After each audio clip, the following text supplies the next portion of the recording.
Welcome back. 2020 will be a year that many have called unforgettable. Although many people would like to forget it and move on to 2021, we will do that in just a few hours. 22 News anchor Taylor Knight takes a look back at what made headlines right here in Western Massachusetts in 2020. So much has happened in the past year, and looking back, it was hard to imagine back in January just how much of an impact that this unknown virus would have on the world. In China, a new virus called the coronavirus is spreading around, causing some concern. On January 9th, the World Health Organization announced there is a mysterious coronavirus-related pneumonia in Wuhan, China. I mean, could it happen here? Don't know. Will it happen? Hope not. But yes, it's very scary. Well, it did happen here. Schools shut down and classes went online. I'm trying to work and take care of kids and homeschool at the same time. The Olympics got postponed. Everyone is working together to try and preserve what is a fantastically important global event. Healthcare workers were thanked with flyovers and messages of love and appreciation for all that they do. Events like the Holyoke St. Patrick's Parade and the Big E were called off. It's a shame the Big E's not going to be here. I've been here 59 years. I look forward to the Big E every year. Restaurants forced to close their doors for good, not able to pay employees and rent. We've lost money every month. Collateral damage of the COVID-19 pandemic. And through this pandemic, we all had to make adjustments, like working from home. So our severe weather threat here today, yes, help yourself. And celebrating milestones in creative ways.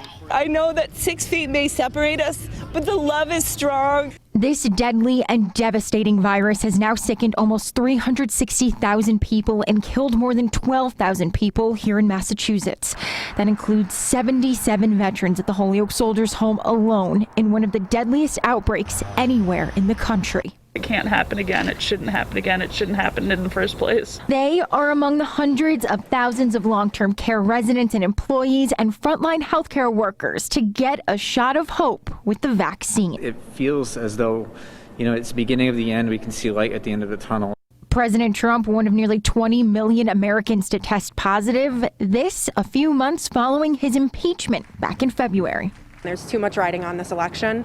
The pandemic also played a huge role in this year's election, not only as an issue, but also in the way we cast our ballots. States across the country, including here in Massachusetts, expanded access to mail-in and absentee voting. The people of this nation have spoken.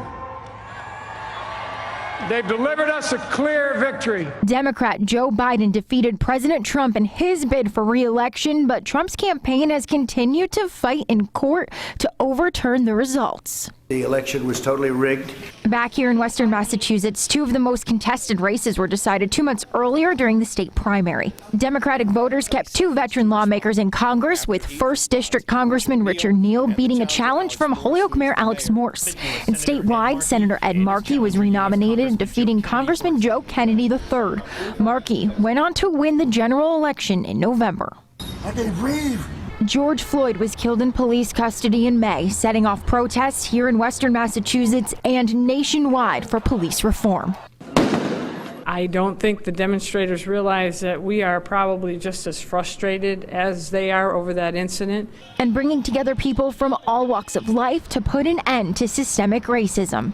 I'm very excited that people are finally recognizing that racism is occurring in our country. Western Massachusetts came together when a little girl was abducted in Springfield. I was crying oh my God, I hope we find this little girl. An Amber Alert helped a Springfield couple spot the car that she was in, following the suspect until police got the girl home safe. And during this year, when it was crucial to stay informed, Berkshire County charter cable subscribers are once again able to watch 22 News. We're not part of Albany, In the sports world, a basketball legend gone too soon. Kobe Bryant was killed in a helicopter crash in the hills of Los Angeles on January 26th. It feels surreal. It feels like it didn't happen. He will be posthumously inducted to the Basketball Hall of Fame during a springtime ceremony at Mohegan Sun, another change brought about by this pandemic.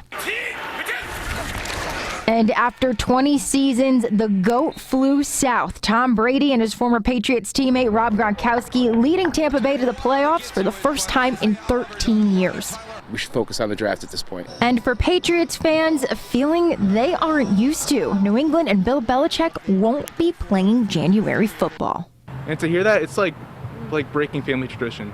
And amid some of the most deadly days this year, a message of hope from the new bishop of the Diocese of Springfield, William Byrne. This isolation that we've experienced makes us aware that we're isolated not just from each other, but from God often at times. So I say, come home, find God, and find your family of faith.